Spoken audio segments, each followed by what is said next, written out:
A gerente de compras de materiais e serviços da CEMIG, Ivna de Sá Machado de Araújo, confirmou à CPI que questionou a direção da empresa sobre a dispensa de pareceres jurídicos prévios para a contratação de serviços sem licitação, mas que foi orientada por superiores a ignorar mecanismos de controle internos. A CPI da CEMIG apura denúncias de contratações bilionárias suspeitas realizadas pela empresa de energia do Estado sem licitação desde 2019. Além de seguir com o processo de contratação, já que no entender dos superiores uma PD, proposta de deliberação, seria suficiente, a direção da Companhia Energética de Minas determinou que se fizesse estudos para a mudança do regimento interno da empresa. Quando a senhora identificou que o procedimento, né, estava ferindo a norma interna da empresa, a governança, a quem a senhora se reportou hierarquicamente superior à senhora? Ao meu diretor. Como é o nome dele? Osias Galantini. Teve alguma resposta? Sim, ele procurou, né, a diretoria, acho que diretoria jurídica, de compliance, a gente fez reuniões com a auditoria interna, explicou a situação e teve essa deliberação, né, de que seria revisto os procedimentos internos, no sentido de simplificar as contratações, uma vez que a PD já teria esse teor jurídico que seria emitido num parecer jurídico. Então, para o diretor, para a diretoria, a PD ela supre toda a demanda. É isso mesmo? Exatamente. E, portanto, não seria, na visão da diretoria, necessário mais parecer jurídico e essas normas internas elas estariam, nesse momento, sendo revistas. Exatamente. Ivna foi ouvida na CPI na condição de testemunha. Os deputados apresentaram uma troca de e-mail entre ela e superiores em que a gerente aponta a existência de instrução jurídica na CEMIG que estabeleceria o fluxo interno para contratações diretas.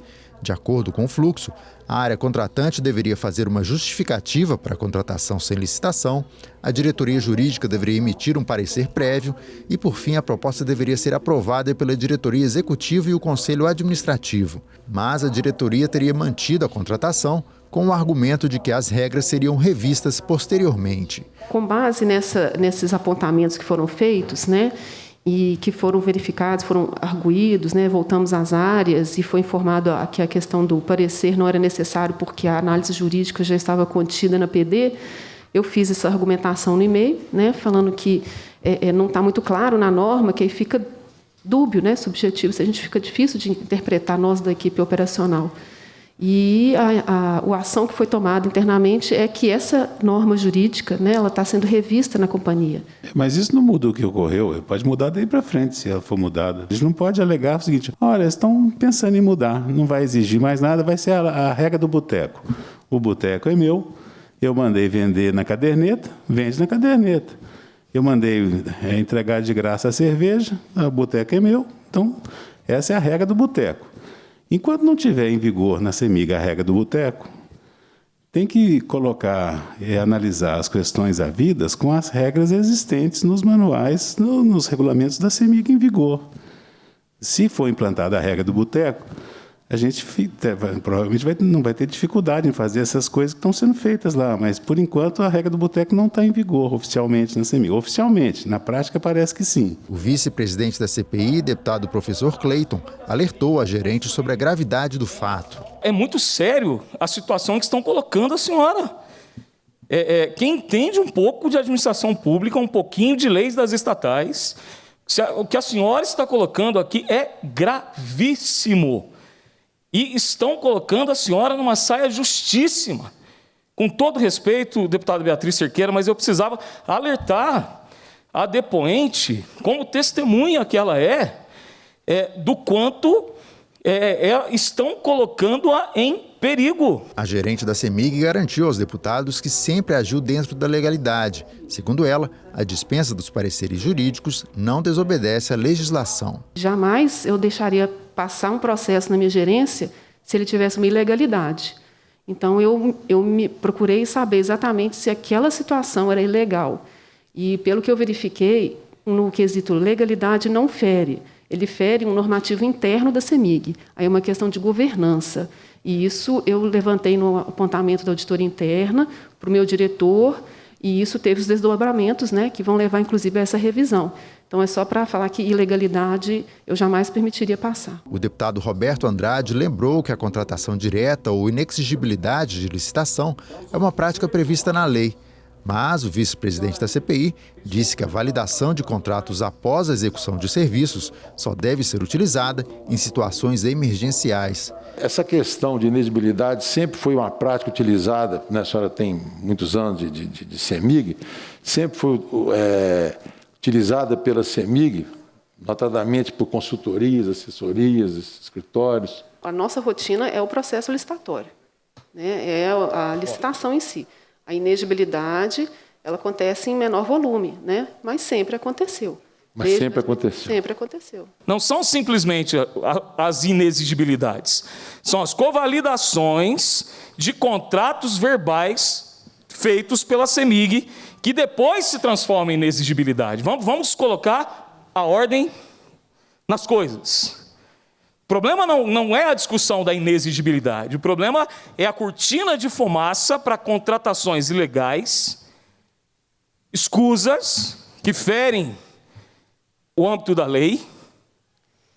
Como nós vimos aqui, o depoente Daniel Poliano, vamos resgatar isso aqui, presidente, ele disse que houve um significativo aumento de convalidações que somente seriam feitas em situações excepcionalíssimas. Durante a audiência, os deputados fizeram questionamentos sobre o aluguel de uma sede da CEMIG em uma região nobre de São Paulo, em que a proposta de valor mais alto foi a vencedora. E ainda questionaram sobre o contrato com a empresa Kroll de Segurança, que teria sido encarregada de investigar denúncias de corrupção envolvendo funcionários da CEMIG. O Ministério Público Mineiro, ele está fazendo uma investigação, tanto que a senhora Ivna nos confirma que ontem foi ouvida pelo Ministério Público, né? Então, havia um forte esquema de corrupção na CEMIG, por isso se justificou a contratação da Kroll. O nobre deputado professor Cleiton agora mesmo disse que dentro do escopo do contrato fala de uma investigação também de um rombo de um investimento da CEMIG e de um desvio de mais de 100 e tantos milhões de reais. Então isso é fato, é fato. O Ministério Público Mineiro não se prestaria a fazer um tipo de investigação que está fazendo há tanto tempo se não fosse uma coisa real. O que eu tenho observado é a tentativa da construção de uma narrativa de combate à corrupção.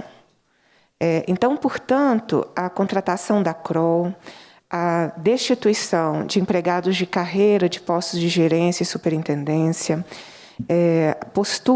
suposta postura ou documento do Ministério Público e de consultores internacionais, teriam, na verdade, todos esses elementos combinados para a combate à corrupção que existiria na CEMIG. E aí, espantosamente, isso justificaria a Kroll ter acesso às dependências da sede da empresa sem contrato, justificaria um contrato de quase 3 milhões e 600 mil reais ser firmado por um ok de e-mail, e justificaria a Kroll ter acesso a uma série de informações da empresa, antes mesmo da formalização de um contrato, no momento que nós sabemos que existem várias disputas e interesses de mercado em torno da questão energética no nosso país. E uma empresa sem absolutamente nenhum compromisso formalizado teve acesso a sabe-se lá quantas informações estratégicas no âmbito da nossa CEMIG. Ao final da audiência, os deputados decidiram enviar ofício ao governador, pedindo providências de forma a impedir que a CEMIG constranja os empregados convocados a prestar depoimentos. Segundo o requerimento, testemunhas têm apresentado à comissão correspondências enviadas pela CEMIG, advertindo os funcionários sobre o compromisso com o sigilo profissional.